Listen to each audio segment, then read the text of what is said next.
Hi everyone.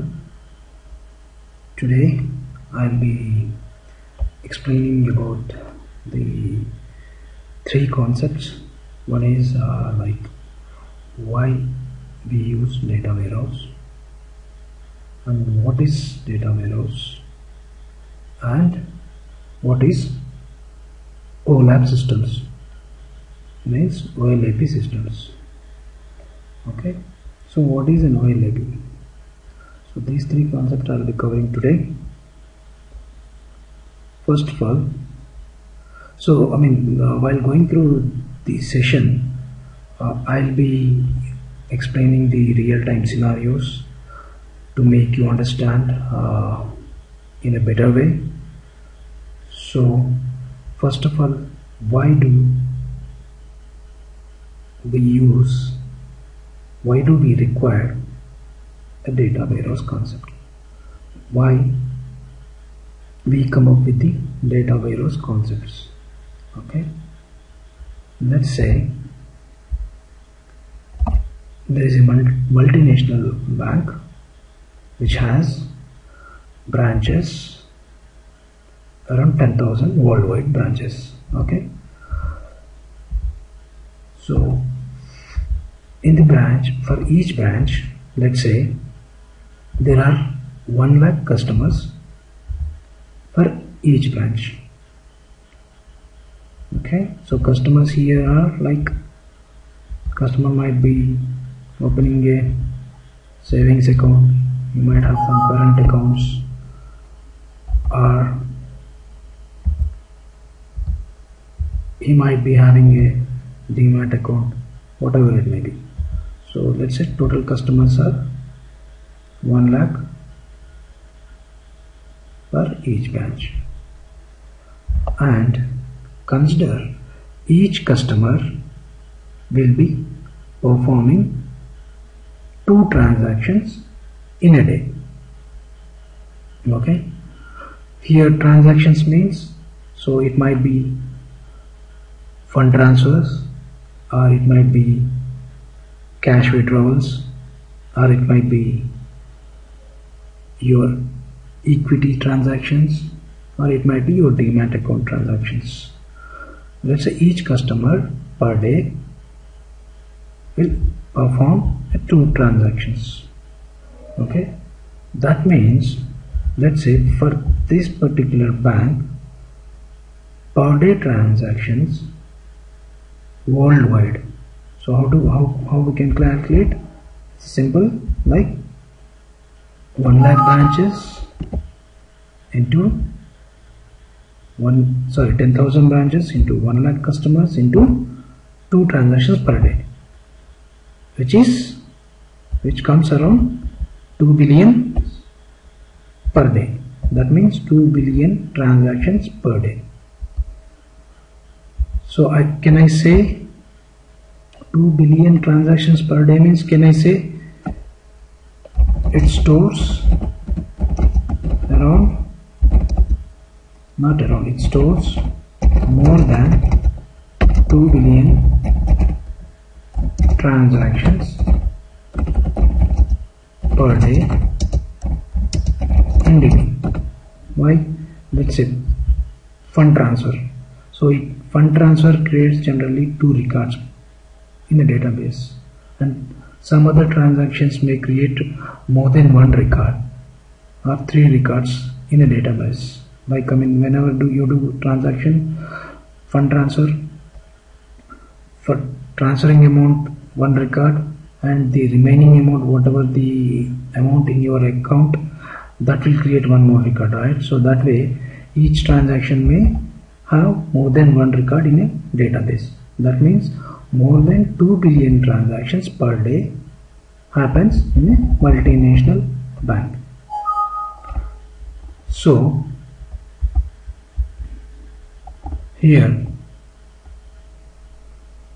come to the current process, whatever we are using in the banks. So what is our traditional? So this, an organization, not a bank, an organization might have an RDBMS system with the memory disk Okay, the memory disk will be associated with the processor. Let's say the first day of when the bank opens, the first day, let's say there are around 1000 records in the memory disk. Okay, so for the first day, if I perform a transaction in a bank, so it will take, let's say it takes 1 second to process a transaction. 1 second to process a transaction when the disk space contains only 1000 records, right? Let's say, now let's say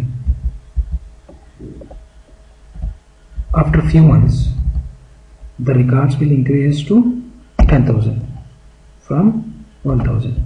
Then proportionately the transaction time will increase to 10 seconds. That means after 3 months, when a customer performs a transaction, it would take 10 seconds per transaction. Okay, let's say after 6 or 9 months, the records in the database or memory disk goes up to 1 lakh. So what happens then? Proportionately the processing time will increase to 100 seconds. Okay, so now that means after 1 year or 2 years, again the records will multiply with the 10. Now my transaction time may goes to 1000 seconds. So if I perform a transaction, or let's say I'm transferring money online through online. Okay, if I transfer money after 10 years or after 1 year for this particular organization, if I am a customer, if I transfer a money, if the processing of that particular transaction takes 1000 seconds, will I be a happy customer? No, obviously not. That means, so how can we mitigate this particular risk? Okay, how can we mitigate? Banks, okay, any organization should define a threshold for a particular number of records or a particular period of data in the transaction system. So this is our transaction system. Okay, so what is transaction system here? What is OLTP? OLTP is an online transaction processing system. Okay, so any transaction system should keep a threshold for a particular number of records. What does it mean? Let's say after 10 years of the data, let's say this particular organization would like to store a data of 10 years so that the processing time will not cross more than 10 seconds per transaction. Okay, so the transaction system or a bank or an organization will keep a threshold of these many records, 10 or 10 years of data. So after, if it crosses the 10 years of the data, so after crossing 10 years of the data, what the organization would do? So now those records should be stored in any other location so that the organization can constantly maintain the threshold of 1 lakh records so that the transaction time would not increase 10 seconds.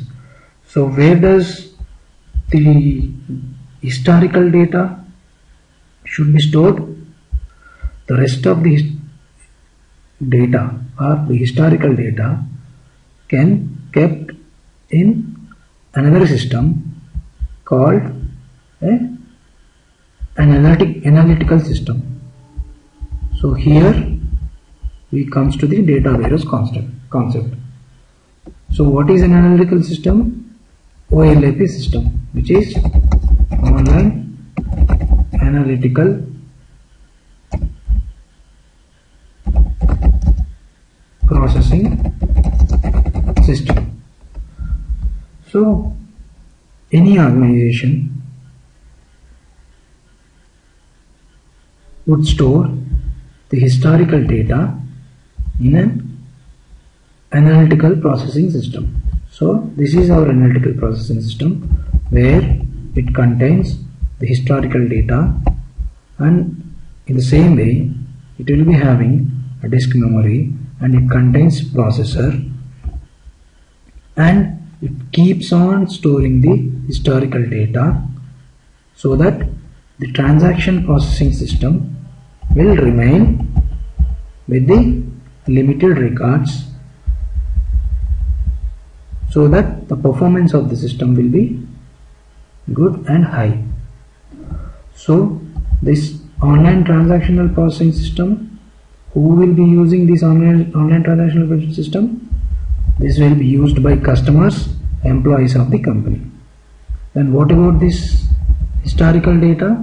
So this historical data will be used by the company CEOs, CFOs, or any higher management related persons to pull the trends or reports. So this is where the data warehouse concept came into the picture. Okay, so I will be explaining in detail about the data warehouse concepts and about the OLAP system. Now you understand, right? This OLTP system is online transaction processing system, and OLAP is online analytical processing system, which stores the historical data of a transactional processing system. Okay, now I will explain. So this is how. So now we have completed why we require the data warehouse, right? To store the historical data, which will be used by CFO, CEO kind of people to pull the trends, to track the trends and reports, so that they can improve their business. Okay, now what is OLAP system and what is data warehouse? In detail with examples I will be explaining. Okay, so first of all, what is OLAP data modeling? So this will be for beginners who doesn't know about OLAP systems. So what is an OLAP system? As I explained, an OLAP is short form of online analytical processing system. It is basically a database used to store the historical data and to analyze the same data. Okay, as I explained, the banking organization will be storing their historical data into OLAP systems. Okay, and why do we use this particular historical data? For reports, for analyzing the data. Okay, it stores the historical information, and also it supports OLAP system supports ad hoc querying for the business analysts. So whenever a business analyst would like to see few trends of the historical data, so he can get the data by performing ad hoc query.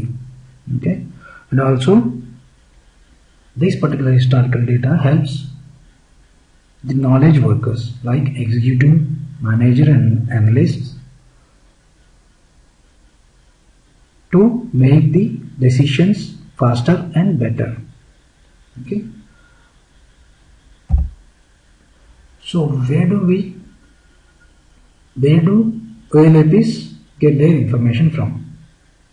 So as I explained you, the transactional processing systems stores the historical data, right? That means the data will be coming from OLTP systems.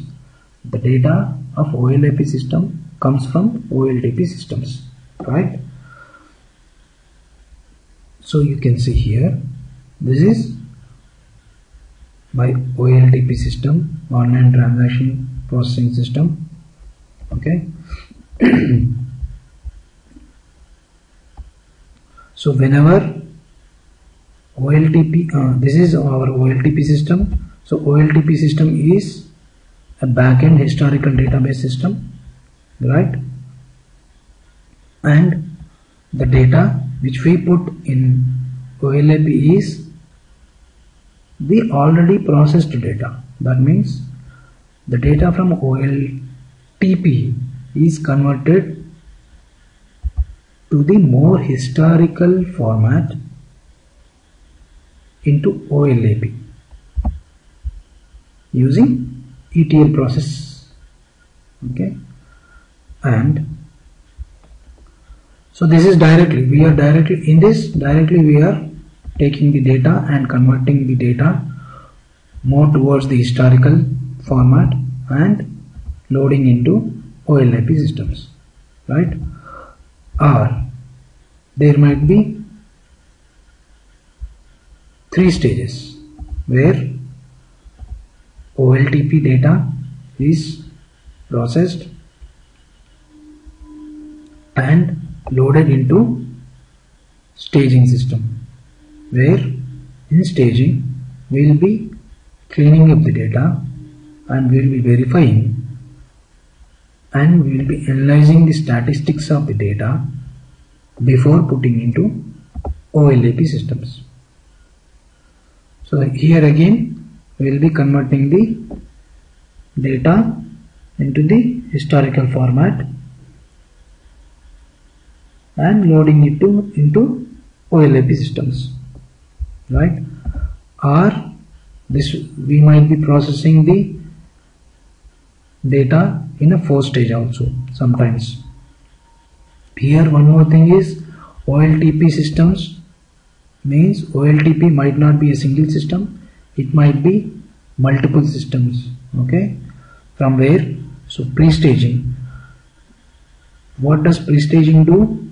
It collects the data from the multiple OLTP systems and takes the data into pre-staging. From pre-staging, again we will be loading the data into staging, where, as I explained earlier, we will be cleaning up the data, verifying the data and analyzing the statistics of the data and putting into the historical format while loading it to OLAP systems. Okay, so now you understand from where the data, from where the OLAP data comes from, right? Now we'll go to next slide. Do all systems have data warehouses? No. But why? Sometimes the organizations might not need to track the information, or the organization might go on their own creative thoughts to track the data without using data warehouse, right? But most of the organizations, any company grows very rapidly, they generally use data warehouse systems. any company growing very rapidly, they generally manage data warehouse systems to increase their business and to compete the existing world. Okay, now what is dimensional modeling key concepts? First of all, so OLTP systems. So as I explained you, this is OLTP system, right? As I explained to you, online transaction process systems, they generally consider relational modeling, but the OLAP systems consider as a dimensional modeling.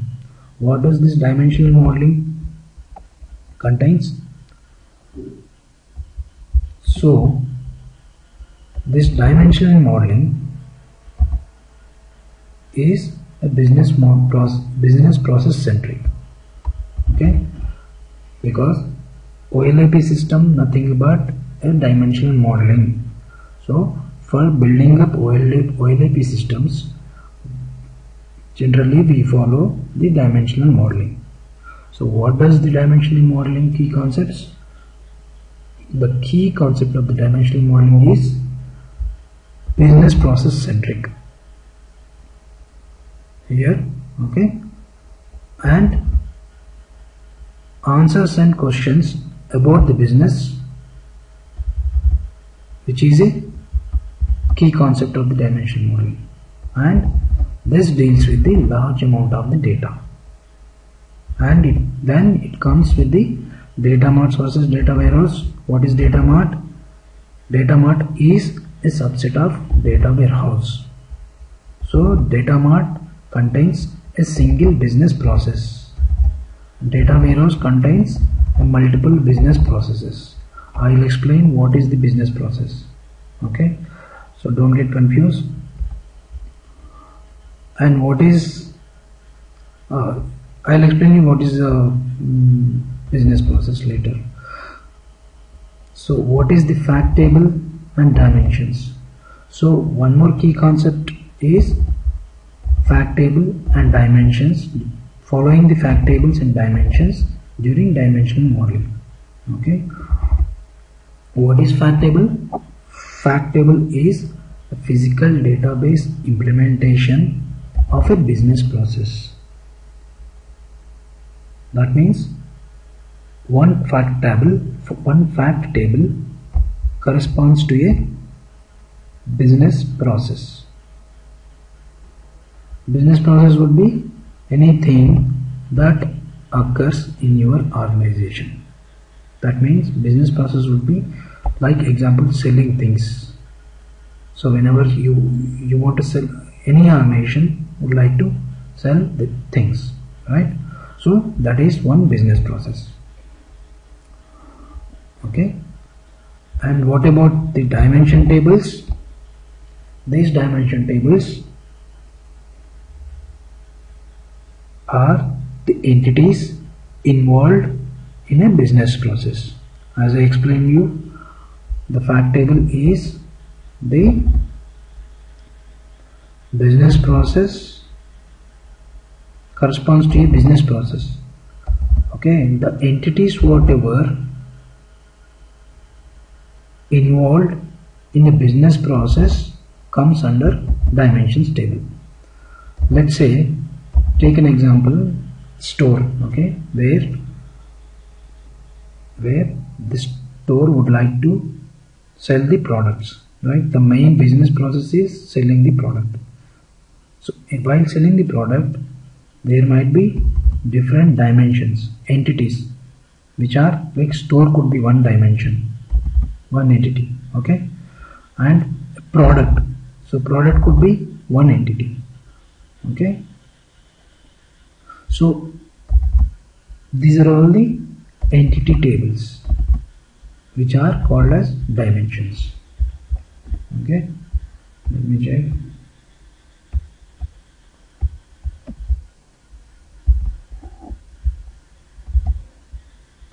Okay, And what is the major operational? So why do we need to design? First of all, why are we following dimension modeling while designing a OLAP system, and why we need to follow a rational modeling while designing OLTP systems? Why? Because the operations which we perform under OLTP will be different from the operations which we perform under OLAP. What is OLTP? OLTP is a transaction processing system where all the transactions would be managed, should be managed, right? So this is the transaction processing system. That means in this transaction processing system we generally use the delta operations like inserting the new records, or updating the records, or deleting the records, because while performing the transactions generally the records will be inserted, deleted, or updated. But what about OLAP systems? OLAP systems, most often we generally use the select queries. We generally not perform any kind of delta operations like updating, adding records, because this is an historical data. OLAP system is an historical data where we most often use the select queries only, not the delta operations, right? So the purpose of the systems are different. OLTP purpose is different, the purpose of the OLAP is different. That's why we would require a different approach, or we would follow the different models to design the systems. Okay, now go to next. So next I'll be explaining the OLAP. What is the OLAP data mart? How do we design the OLAP data mart with an example?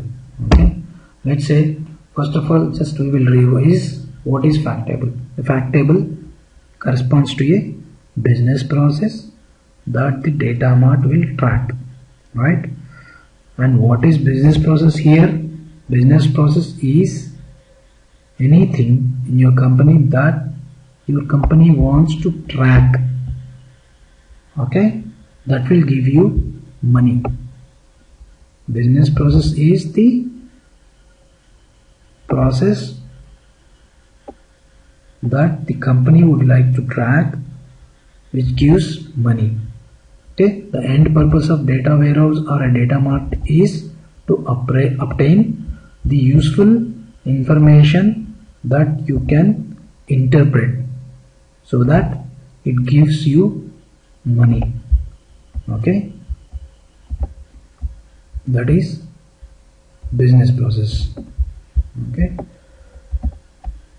next we'll go to what is dimensions. Dimensions are tables that contain information about the different attribute properties of a business processing being tracked. Here, what is the business process tracking? As usual, generally, what is the turnover, which is related to money, right? While tracking the money or while tracking the turnover,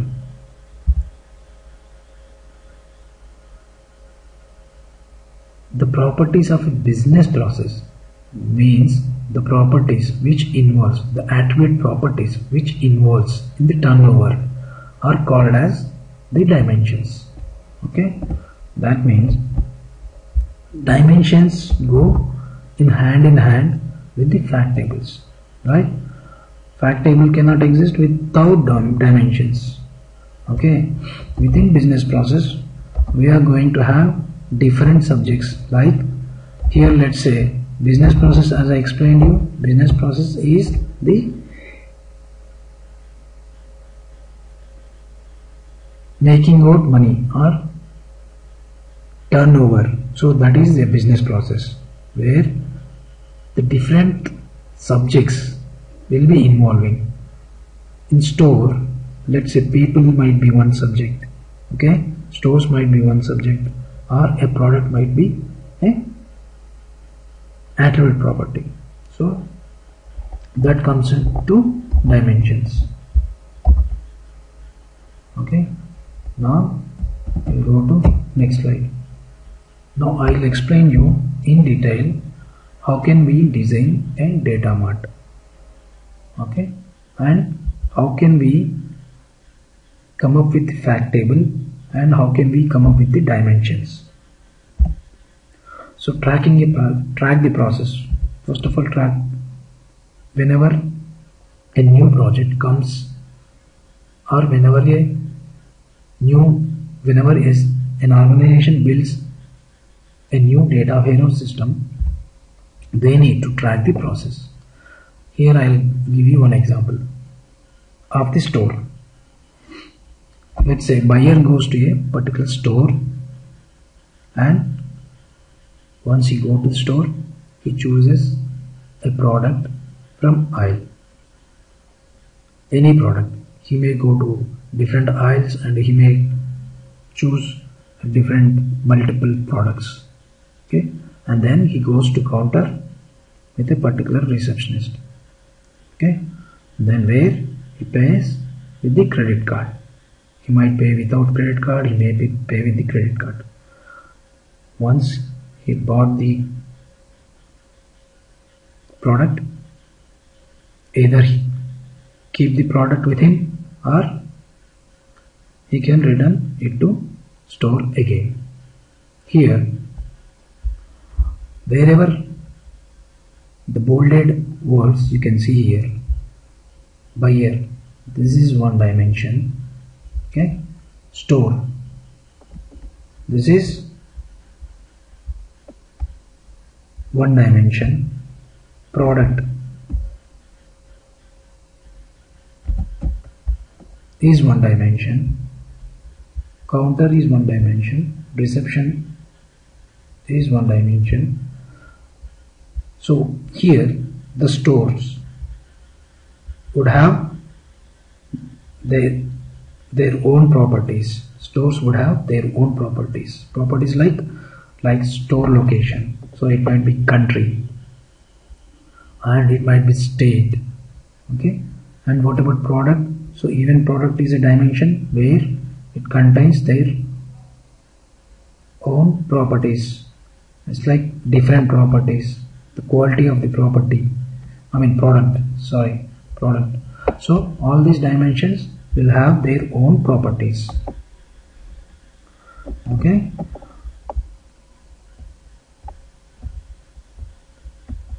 And also like buyer. So buyer might have own properties like name, location, what is the location, name of the buyer, all these things. Okay, as I explained you. So here we track the process and we come up with the dimensions which involved in a business process. Now, how does we prepare a data mart? How does the data mart look like? So data mart is a subset of data warehouse. Okay, data mart corresponds to a single business process, whereas the data warehouse is a multiple business processes. Okay, a data warehouse might, let's say if a data warehouse contains 20 business processes, then the data mart is single or most probably one business process or two business processes out of 20 processes. Okay, so this is my one data mart of this particular business process. Okay, where this is sales as I explained you, the business process where it corresponds to the growth of the business, or it corresponds to a values, profits, which is units sold, dollars cost. So this is a fact table. Okay, so and the attribute value properties which involved in the business process are the dimensions. Here, let's say store contains their own properties.